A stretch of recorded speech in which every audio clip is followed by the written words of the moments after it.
संख्या पद्धति या नंबर सिस्टम की कड़ी में आज हम सीखेंगे गुणनखंडों पर आधारित प्रश्नों को सॉल्व करना। इसमें हम गुणनखंड कैसे निकाले जाते हैं, समगुणनखंड क्या होते हैं, विषम गुणनखंड क्या होते हैं, इन्हें कैसे निकाला जाता है, अभाज्य गुणनखंड क्या होते हैं, उन्हें कैसे निकाला जाता है, ये सब सीखेंगे। और सीखेंगे कि गुणनखंडों का योगफल कैसे निकाला जाता है। यानी गुणनखंडों पर आधारित जितने प्रकार के प्रश्न बन सकते हैं, हम सभी प्रश्नों को सॉल्व करना आज सीखेंगे। अब हमने थोड़ा सा एक लिख के रखा है, जैसे कोई संख्या है 12 और 12 के हम गुणनखंड निकालते हैं। ठीक, जब हम गुणनखंड निकालते हैं तो हमें एक चीज़ ध्यान रखना होता है कि गुणनखंड कैसे होना चाहिए, हमारे अभाज्य होना चाहिए। यानी हम अभाज्य गुणनखंड ही हमेशा निकालते हैं। गुणनखंड कैसे निकालते हैं, अभाज्य निकालते हैं। ठीक, पहली चीज़ ये है। अब गुणनखंड निकाल लेते हैं तो कैसे निकालेंगे, 2 में 12 है संख्या, इसमें को हम काटेंगे। सबसे पहले हम सबसे छोटी संख्या 2 से देखते हैं, क्या 2 से कट रही है। काटने के लिए आपको हमने बताया था डिविजिबिलिटी रूल, भाज्यता के नियम हमने पहले ही सीख चुके हैं। आपको पता होगा कौन सी संख्या किससे भाज्य होती है। तो ये 12 2 से भाज्य है, 2 से काट दे 2 6 12, 2 6 बार गया, 6 नीचे लिख दिया। फिर 6 को हमने काटा 2 से, 2 तिया 6 3 बार गया, 3 को नीचे लिख दिया। फिर 3 से 3 एकम 3। तो जो 12 के हमारे गुणनखंड थे वो क्या आ गए, 12 के गुणनखंड आ गए 12 बराबर 2 गुणा 3, 2 गुणा 2 गुणा 3। ये हमारे क्या आ जाते हैं, गुणनखंड आ जाते हैं। अब 2 2 बार है तो इसलिए हमने 2 की घात 2 लिख दी, इंटू 3 एक बार था तो 3 की घात हमने 1 लिख दी। जैसे अब कोई जैसे 2 की घात 3 लिखा हुआ है तो इसमें 2 चीज़ें होती हैं, एक होता है घात, ठीक, जो ऊपर रहती है, और एक जो होता है आधार जो रहते हैं नीचे। ठीक, तो जो आधार है वो हमेशा कैसा होना चाहिए, अभाज्य होना चाहिए। अभाज्य कैसा होना चाहिए, हमेशा आधार होना चाहिए अभाज्य, और घात आपकी कुछ भी हो सकते हैं। तो अब हम इसमें सबसे पहली चीज़ सीखेंगे, सबसे पहली चीज़ क्या सीखेंगे कि अभाज्य गुणनखंडों की संख्या है वो कैसे निकाली जाती है।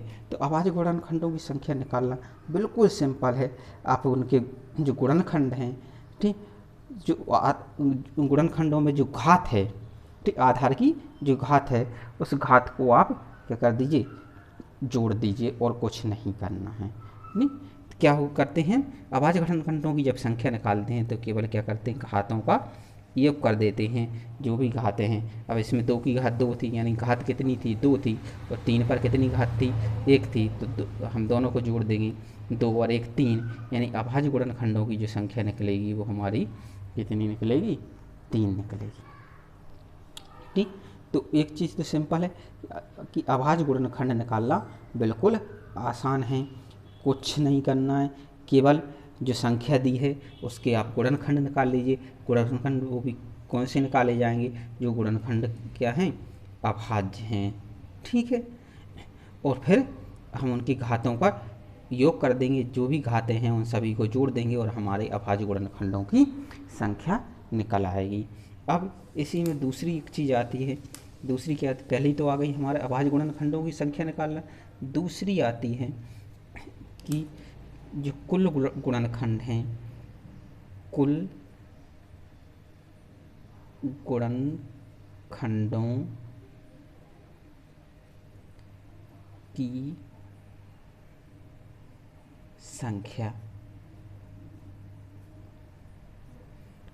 कुल गुणनखंडों की संख्या कैसे निकालते हैं। पहली चीज़ क्या थी, अभाज्य गुणनखंडों की संख्या कैसे निकालते हैं। अब दूसरी है कि जो टोटल नंबर ऑफ फैक्टर्स होंगे, ठीक, टोटल नंबर ऑफ फैक्टर्स हम कैसे निकालते हैं। तो जब हम टोटल नंबर ऑफ फैक्टर्स निकाल रहे होते हैं, अभाज्य गुणनखंड कुल गुणनखंड निकाल रहे होते हैं, तो कुछ नहीं करते हैं कि जो घात होती है, घात में हम 1 को जोड़ देते हैं। क्या करते हैं, घात में +1 कर देते हैं, और ठीक इसी तरीके से अगली घात फिर इंटू, फिर जो भी आगे का गुणनखंड है, आगे का जो अभाज्य गुणनखंड है उसकी घात में 1 करके घात है उसमें एक जोड़ के उल्टू करते चलते हैं और इसी तरीके से चलता रहता है। जैसे अब इसमें क्या था, 2 की घात कितनी थी, 2 थी, यानी घात कितनी थी, 2 थी, इसमें हम +1 कर देंगे तो 2 + 1 हो गया इंटू। अब अगला गुणनखंड क्या था, 3, 3 की घात 1 थी, कितनी थी, घात 1 थी, +1 और करेंगे, मतलब हर एक घात में +1 कर देते हैं, क्या हो जाएगा, 2 और 1 3 इंटू 1 और 1 2, 3 दूनी 6, यानी कुल गुणनखंडों की संख्या कितनी आ गई, 6 आ जाती है। इस तरीके से यदि हम मान लें कि जो ABC डॉट आगे भी कोई आधार हैं, ABC आधार हैं और MNO इनकी घातें हैं, क्या है, MNO इनकी घात हैं, यानी कि संख्या किस फॉर्म में लिखी हुई है, संख्या लिखी है A की घात M प्लस B की घात N,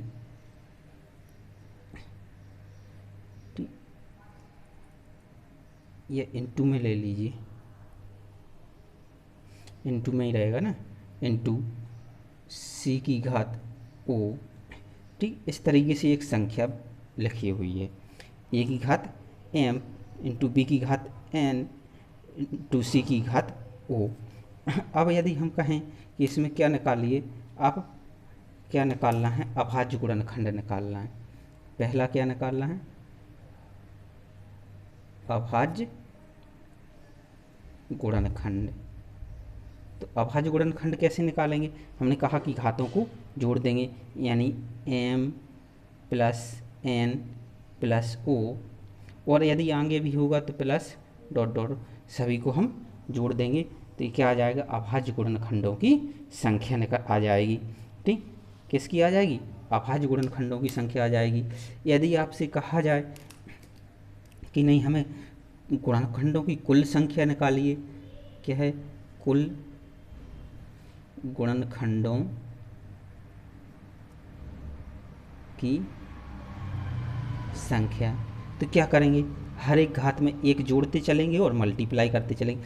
घात क्या है M, इसमें एक जोड़ेंगे M + 1 इंटू, फिर क्या हो जाएगा, अगली की घात क्या है N, तो N + 1 इंटू O, अगली घात है +1 और डॉट डॉट, इस तरीके से हमारे कुल गुणनखंडों की संख्या आ जाएगी। इन दोनों फैक्टों पर आधारित हम कुछ क्वेश्चन करेंगे तो आपको समझ में और क्लियर आ जाएगा।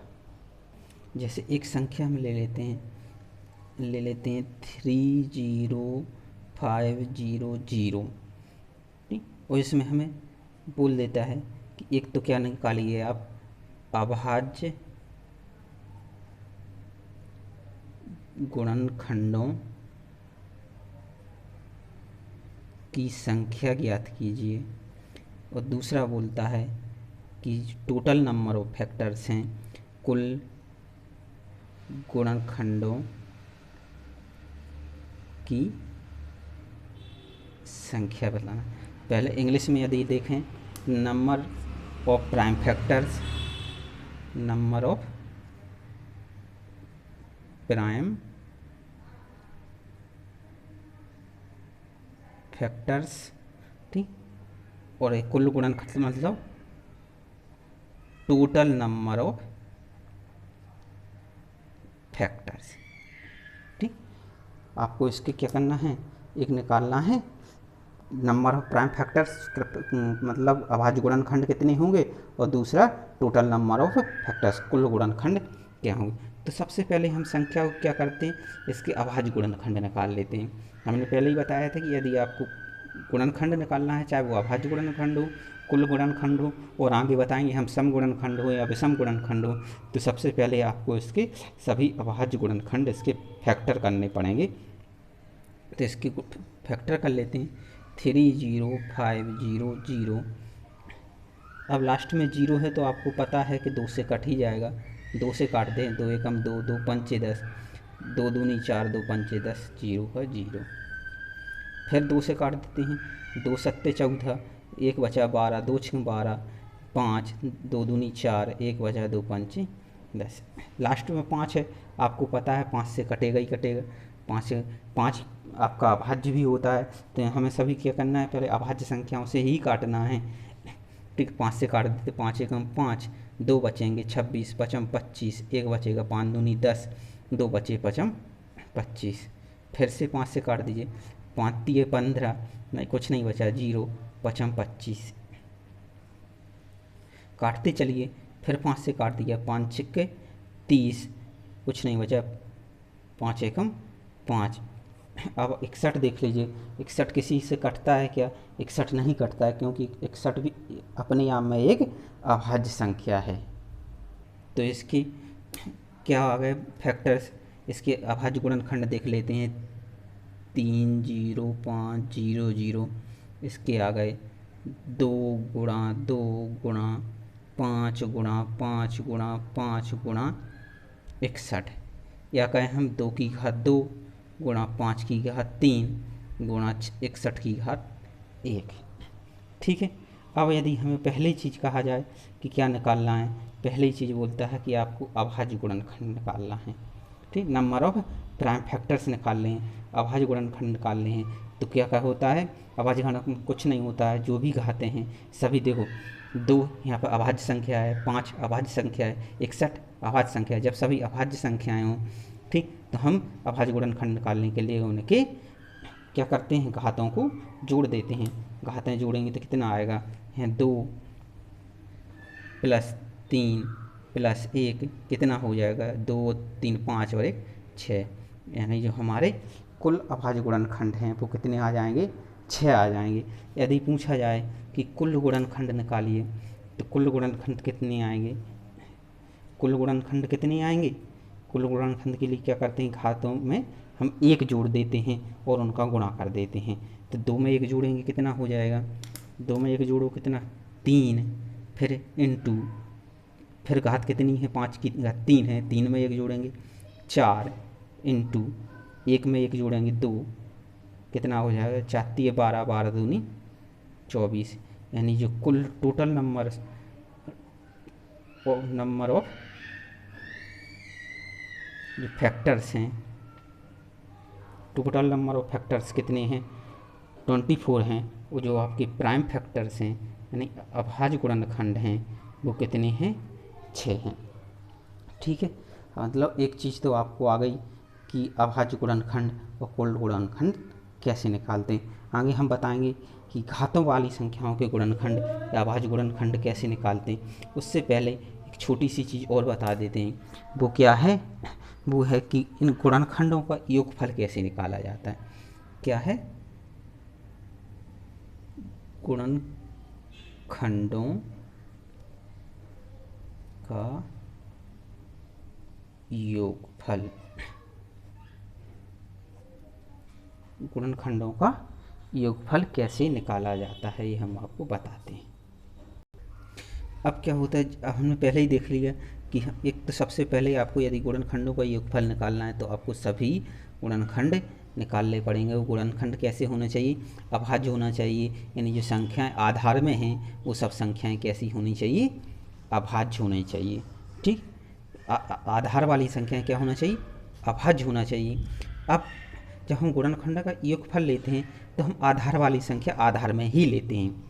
क्या करते हैं, आधार वाली संख्या है वो आधार में लेते हैं, यानी हम यहाँ से देखें, इसी के निकाल के देखते हैं तो 2 की घात 2 थी, आधार कितना था, 2 था, आधार को आधार में ले लिया है, 2 ले लिया, और इस आधार की घात हम 0 से लगाना शुरू करते हैं। घात क्या करते हैं, 0 से लगाना शुरू करते हैं, कहाँ तक चलते हैं, जितनी घात गुणनखंड में दी हुई है। ठीक है, तो 2 की घात 0, फिर प्लस करते हैं, ध्यान करना यहाँ पर प्लस करना है, जबकि हम कुल गुणनखंडों की संख्या निकाल रहे होते हैं उसमें क्या करते थे, मल्टीप्लाई करते थे। अब जब योगफल निकाल रहे हैं तो योग का नाम ही है प्लस, तो हम आधार की घात 0 से लेके कहाँ तक जाएंगे, जितनी उसकी घात है। ठीक, 2 की घात 0, फिर 2 की घात 1 प्लस 2 की घात 2 या 2 की घात 3 नहीं लेंगे, क्योंकि यहाँ पर कितनी तक है, 2 की घात 2 तक ही है, इसलिए हम इसको 2 की घात 2 तक ही लेंगे। जब एक घात कंप्लीट हो जाती है ठीक, एक गुणनखंड कंप्लीट हो जाता है तो ब्रैकेट बंद, फिर उसके बाद मल्टीप्लाई। ठीक, मल्टीप्लाई का चिन्ह नहीं लगाएं चलेगा, क्योंकि ब्रैकेट का मतलब ऑटोमेटिक मल्टीप्लाई हो जाए। फिर अगली आधार क्या है, 5 है, तो हम 5 लेंगे। 5 की घात कहाँ से शुरू करेंगे, 0 से, 0 प्लस 5 की घात 1 प्लस 5 की घात 2 प्लस 5 की घात 3, ख़त्म, क्योंकि घात कितनी है, 3 तक ही है, ब्रैकेट क्लोज। फिर इनटू अगली संख्या, अगला आधार कितना है, 61 है, 61 की घात 0 प्लस 61 की घात 1, 1 तक ही लेंगे क्योंकि इसमें 61 की घात 1 ही थे। ठीक, आ गया। अब कुछ नहीं करना, अब इसको सॉल्व कर देना। क्या हो जाएगा, सॉल्व करने पर हमें क्या मिलेगा, 2 की घात 0 1 होता है, क्योंकि आपको पता होगा किसी भी संख्या की घात 0 हो तो हमेशा 1 ही आता है, प्लस 2 की घात 1 2, 2 की घात 2, 2 और 2 4, ब्रैकेट क्लोज। फिर क्या है, 5 की घात 0 तो 1 हो जाएगा, प्लस 5 की घात 1 5 प्लस 5 की घात 2 कितना होता है, 5 की घात 2 25 प्लस 5 की घात 3 125, ब्रैकेट क्लोज। आगे क्या दिया है, 61 की घात 0 61 ही होगा, सॉरी 61 की घात 0, किसी भी की भी घात 0 होती तो क्या होता है, 1 होता है, प्लस 61 की घात 1 यानी 61, 61 का ही 61, उनको ऐड करके मल्टीप्लाई कर देंगे, क्या आ जाएगा, आएगा 2 1 और 2 3 और 4 7 इंटू, जोड़ लीजिए 125 और 25 150, 50 और 1 55 और 1 56 यानी 156 इंटू 61 और 1 62। अब इनका मल्टीप्लाई कर लीजिए, जो भी आएगा वो आपके गुणनखंडों का योगफल आ जाएगा। अब इनका मल्टीप्लाई कर लेना, वैसे मल्टीप्लाई आएगा इसका 67704 67,704 इनका मल्टीप्लाई आएगा। ठीक है, जब मल्टीप्लिकेशन पढ़ाऊँगा तो इसकी ट्रिक भी बता दूंगा कैसे निकाला जाता है। आगे बढ़ते हैं, एक और छोटा सा एग्जांपल ले लेते हैं, उसके बाद हम बड़े बड़े कर शुरू कर देंगे। जैसे यदि दिया हुआ है आपको 300, ठीक है, अब इसमें हम बहुत सारी चीज़ें निकालेंगे, इसलिए हमने छोटा सा एग्जांपल लिया है। ठीक, तो सबसे पहले हम इसके 300 की क्या निकाल लेते हैं, अभाज्य गुणनखंड निकाल लेते हैं, फैक्टर करते हैं, 2 से कटेगा, 2 एकम 2 2 पंचे 10 150 आ जाएगा। फिर 2 से काट देते हैं, 75 दूनी 150 होता है। फिर 5 से काट देते हैं, 5 15 5 75 होता है। फिर 5 से काटते हैं, 5 3 15, फिर 3 से 3 एकम 3, जब तक काटते हैं जब तक आधार में कितना ना बचे, 1 ना बचे। यदि हम देखें तो हमारे जो 300 के गुणनखंड आ जाएंगे वो कितने आ जाएंगे, 2 गुणा 2 गुणा 3 गुणा 5 गुणा 5। काटना अभाज्य संख्या से चाहिए, ऊपर नीचे कोई से कहीं पे भी हो सकती है, इससे कोई अंतर नहीं पड़ता, लेकिन अब काटने वाली संख्या कैसी होनी चाहिए, अभाज्य होनी चाहिए। इनको घातक के रूप में लिख लेते हैं, तो 2 की घात 2 इंटू 3 की घात 1 इंटू 5 की घात 2, संख्या जितनी बार होती है उतनी हम उसकी घात लगा देते हैं। ठीक, अब हम क्या क्या निकालेंगे, सबसे पहले हम निकालेंगे कि इसके प्राइम फैक्टर्स कितने हैं, नंबर ऑफ प्राइम फैक्टर्स। क्या निकालते हैं, सबसे पहले हम अभाज्य गुणनखंड कितनी हैं, अभाज्य गुणनखंड निकालना बिल्कुल सिंपल, घातों को जोड़ दीजिए आ जाएगा, कितनी है 2 + 1 + 2, 2 + 1 + 2 कितना आ जाएगा, 2 दूनी 4 1 5, आपके अभाज्य गुणनखंड तो आ गए 5, सिंपल था। और दूसरा निकालते हैं हम इसके कुल गुणनखंड, दूसरा क्या निकालते हैं इसके कुल गुणनखंड, यानी total number of factors. Total number of factors क्या आते हैं, घात में 1 जोड़ देते हैं और गुणा करते चलते हैं। ठीक, कितने आ जाएंगे, दो घात दो है, दो में एक जोड़ेंगे 3 इंटू घात एक है, एक में एक जोड़ेंगे 2 इंटू दो में एक जोड़ेंगे 3, कितना आ जाएगा, 3 दूनी 6, 6 तिये 18। ये आ गया हमारे टोटल नंबर ऑफ फैक्टर्स, कुल गुणनखंड आ गए। तीसरी संख्या हम क्या निकालेंगे, निकाल रहे थे कि गुणनखंडों का योगफल। तीसरा क्या आ जाएगा हमारा, गुणनखंडों का योगफल। गुणनखंडों का योगफल आपको पता होगा, आधार में 0 से लेकर जितनी घात है उतनी तक घात लगा के जोड़ते चलते हैं। आधार 2 है, 2 की घात 0 प्लस 2 की घात 1 प्लस 2 की घात 2, 2 ही तक घात थी, ब्रैकेट क्लोज, अगला ब्रैकेट शुरू, 3 की घात 0 प्लस 3 की घात 1, ब्रैकेट क्लोज, अगला ब्रैकेट 5 की घात 0 प्लस 5 की घात 1 प्लस 5 की घात 2, निकाल लीजिए। 2 की घात 1 सर 2 की घात 0 1, 2 की घात 2 2, 2 की घात 2 4, 3 की घात 0 1, 3 की घात 1 3, 5 की घात 0 1, 5 की घात 1 5, 5 की घात 2 25, कितना हो गया, 2 4 और 2 6 और 1 7 इंटू 3 1 4 इंटू 25 और 5 30 और 1 31, गुणा कर लीजिए, 7 चौके 28 गुणा 31, कितना आ जाएगा, 28 गुणा 31 868। ये आ गया हमारा गुणनखंडों का योगफल। क्या आ गया, गुणनखंडों का योगफल। अब इसी में आगे देखते हैं हम समगुणनखंडों की संख्या। क्या देखते हैं, अगली चीज निकालते हैं हम, समगुणनखंडों की संख्या। ठीक, अब इसी के निकाल लेते हैं। क्या था हमारा, 300 था, 300 के गुणनखंड कितने थे, 2 की घात 2 इंटू 3 की घात 1 इंटू 5 की घात 2। अब इसमें हम सबसे पहले क्या निकालते हैं, समगुणनखंडों की संख्या। जब हम समगुणनखंडों की संख्या निकालते हैं तो बस सिर्फ एक चीज़ ध्यान करना है कि जो हमारा 2 है यानी जो सम संख्या है उसकी घात में हम 1 नहीं जोड़ते। जैसे क्या, अभी हम जो कुल गुणनखंड निकाल रहे होते तो क्या करते थे, घात में 1 जोड़ के मल्टीप्लाई करते थे। लेकिन जब हम समगुणनखंडों की संख्या निकालेंगे तो जो हमारे 2 की घात है यानी जो सम संख्या की घात है उसमें +1 नहीं करेंगे। सम संख्या की घात में, सम संख्या की घात में 1 नहीं जोड़ते।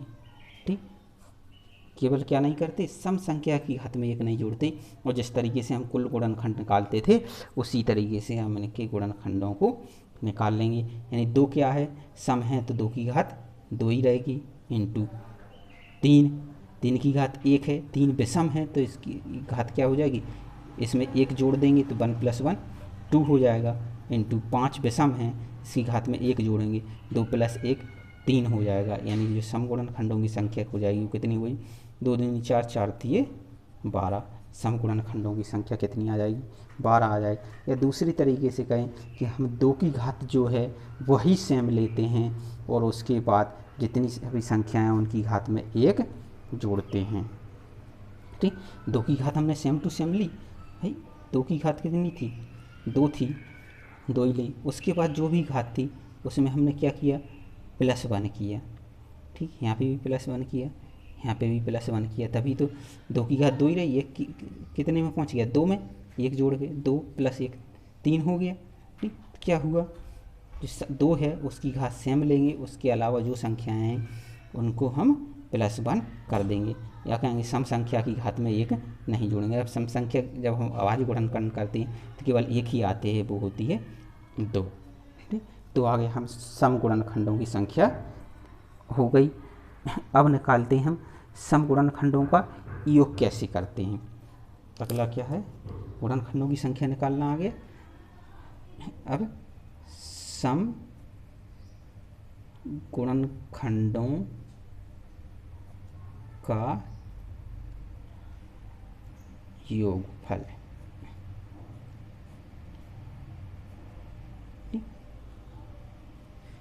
जैसे हम सम गुणनखंडों की संख्या निकाल रहे थे तब उसमें 2 की घात 1 नहीं बढ़ाते थे, उसी तरीके से हम जो सम संख्या है यानी 2 है और 2 की घात 0 हम नहीं लेंगे।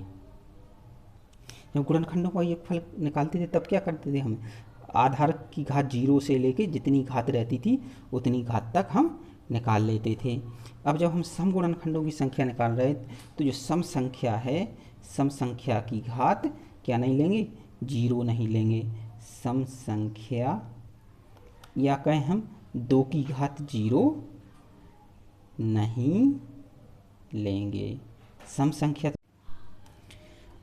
तो जब 2 की घात 0 नहीं लेंगे तो क्या लेंगे, उसकी आगे जो भी घातें बनती हैं वो ले लेंगे, और इसके अलावा जो विषम संख्याएं होंगी वो 0 से लेके जहाँ तक हम लेते हैं, मतलब जितनी घात होती है उतने तक लेते चलेंगे। तो जैसे हम इसी में निकाल लेते, जैसे 300 के क्या फैक्टर थे, 2 की घात 2 इंटू 3 की घात 1 इंटू 5 की घात 2, क्या हो जाएगा, योगफल में 0 से खा लेते थे, लेकिन 2 क्या है, सम संख्या है, और या कहें हम 2 की घात 0 नहीं लेते तो क्या लेंगे, 2 की घात 1 प्लस 2 की घात 2 ब्रैकेट क्लोज इंटू 3 की घात 0 बिल्कुल लेंगे, 2 के अलावा जो भी होगा सब करेंगे, प्लस 3 की घात 1 इंटू 5 की घात 0 प्लस 5 की घात 1 प्लस 5 की घात 2 तक हम ले लेंगे। अब सॉल्व कर लो, 2 की घात 2 2 प्लस 2 की घात 2 4 इंटू 3 की घात 0 1 प्लस 3 की घात 1 3, 5 की घात 0 यानी 1, 5 की घात 1 5 प्लस 5 की घात 2 25, क्या हो जाएगा, 4 और 2 6, 3 और 1 4 इंटू 25, 5 30 और 1 31, गुणा कर लीजिए, क्या आ जाएगा, 6 चौके 24 इंटू 31, 24 से कम 24, 24 दिए 72 और 2 72, 2 कितना होता है 74, तो कितना आ जाएगा, सम गुणनखंडों का योगफल कितना आ जाएगा, 24 आ जाएगा। ठीक है, समझ में आ गया होगा क्या हो गया था। सम गुणनखंड जब हम निकाल रहे होते हैं, सम गुणनखंडों का योगफल जब निकाल रहे होते हैं तो हम जो सम संख्या है यानी 2 है, 2 की घात 0 नहीं लेते और सेम टू सेम वही करते हैं जैसे हम गुणनखंडों का योगफल निकाल रहे होते थे। अब सम पढ़ लिया है, अब हम पढ़ेंगे विषम संख्याओं का गुणनखंड। मैं बता दूं कि इस पर आधारित बहुत सारे क्वेश्चन हम करेंगे, लेकिन अभी मेरा मकसद है कि एक एक एग्जाम्पल से मैं आपको समझा दूं कि निकाला कैसे जाता है। तो अगला हम क्या निकालेंगे, विषम गुणनखंडों की संख्या। अब क्या देख रहे हैं हम, अब सीखेंगे विषम गुणनखंडों की संख्या निकालना। नहीं, विषम गुणनखंडों की संख्या में क्या होता है कि जो सम संख्या है उसको हम लेते ही नहीं हैं, जो सम संख्या की घात है उसको नहीं लेते, यानी सम संख्या या कहें हम 2 की घात नहीं लेते। ठीक, जब गुणनखंडों की विषम गुणनखंडों की संख्या निकाल रहे होते हैं तो हम क्या करते हैं, 2 की घात नहीं लेते और वैसे ही करते हैं जैसे कि हम गुणनखंडों की संख्या निकाल रहे होते थे। यानी क्या करेंगे, जो भी 2 के अलावा जो भी गुणनखंड होंगे उनकी एक घात बढ़ा देंगे और मल्टीप्लाई करते चलेंगे। जैसे इसी 300 के एग्जाम्पल में ही ले लेते हैं हम, 300 के गुणनखंड क्या थे हमारे, 2 की घात 2 इंटू 3 की घात 1 इंटू 5 की घात 2। तो जब इसके हम विषम गुणनखंड निकालेंगे तो हम 2 की घात नहीं लेते, यानी 2 को हम छोड़ देते हैं। उसके अलावा क्या है, 3 और 5 की घात लेंगे, 3 की घात कितनी है 1 है, अब क्या करते थे, एक बढ़ा देते यानी 2 इंटू 2, 5 की घात 2 है, इसमें एक बढ़ाएंगे 3 यानी 3 दूनी 6। तो जो हमारे विषम गुणनखंडों की संख्या है वो कितनी आ जाएगी, 6 आ जाएगी। क्या हो जाएगी, odd number of factors. Odd number of factors कितने हो जाएंगे, विषम गुणनखंडों की संख्या 6 हो जाएगी। ठीक, जबकि हम सम गुणनखंडों की संख्या निकाल रहे होते थे तो 2 की घात क्या करते थे, एक बढ़ाते नहीं थे, वही की वही ले लेते थे और मल्टीप्लाई करते चलते थे विषम गुणनखंडों की एक घात एक बढ़ाकर। अब आते ही विषम गुणनखंडों की संख्या आ गई। अब एक चीज़ और सीख लेते हैं, उसके बाद अब अगले वीडियो में सीखा जाएगा। क्या सीखेंगे अब, विषम गुणनखंडों का योगफल। जो हमारे विषम गुणनखंड निकले उनका योगफल हम कैसे निकालते हैं। ठीक, तो सिंपल सी बात है कि जब विषम गुणनखंड हम निकाल रहे थे तो क्या नहीं ले रहे थे, हम 2 नहीं ले रहे थे, यानी सम संख्या नहीं ले रहे थे, सम संख्या की घात नहीं ले रहे थे। तो इसमें भी हम क्या करेंगे, जो सम संख्या है वो उसको नहीं लेंगे, सम संख्या क्या करेंगे, नहीं लेंगे, यानी 2 है उसको हम छोड़ देंगे। किसको छोड़ देंगे, 2 या कहें सम संख्या नहीं लेंगे। सम संख्या नहीं लेंगे तो क्या लेंगे, उसके अलावा जो संख्याएं हैं और जिस तरीके से हम निकालते थे उसी तरीके से निकालेंगे। कैसे निकालते थे, घात 0 से लेके जितनी घात उस गुणनखंड पर दी हुई है, उस संख्या पर दी हुई है, केवल हम 2 को नहीं लेंगे। तो इसको हम उसी एग्जाम्पल से कर लेते थे। क्या थे, 300 के गुणनखंड थे हमारे, 2 की घात 2 इंटू 3 की घात 1 इंटू 5 की घात 2। तो इसमें 2 नहीं लेंगे, 2 को छोड़ दीजिए। जब हमने 2 को छोड़ दिया तो हमारे पास क्या बचे, 3 की घात 1 और 5 की घात 2। तो इनको हम सॉल्व कर लेंगे। कैसे सॉल्व करते हैं, 3 की घात कितनी लेंगे भाई, 0 से लेते थे, योगफल निकालना, 3 की घात 0 प्लस 3 की घात 1 इंटू 5 की घात 0 प्लस 5 की घात 1 प्लस 5 की घात 2। क्या आ जाएगा, 3 की घात 1, 3 की घात 0 1 और 3 की घात 1 3, 3 और 1 4 इंटू 5 की घात 0 1, 5 की घात 1 5, 5 की घात 2 25, 25 5 30 और 1 31, यानी क्या आ गया है, 4 गुणा 31 कर लीजिए, 4 एकम 4, 4 3 12, यानी ये हमारा विषम गुणनखंडों का योगफल है वो कितना आएगा, 124 आएगा। 124 क्या आ गया, विषम गुणनखंडों का योगफल, यानी sum of odd factors, sum of odd factors. इसके अलावा अब हम घातों वाली संख्याओं के गुणनखंड निकालना, ठीक, और एग्जाम्पल के साथ सम विषम संख्याओं के गुणनखंड योगफल निकालना अगले वीडियो में सीखेंगे।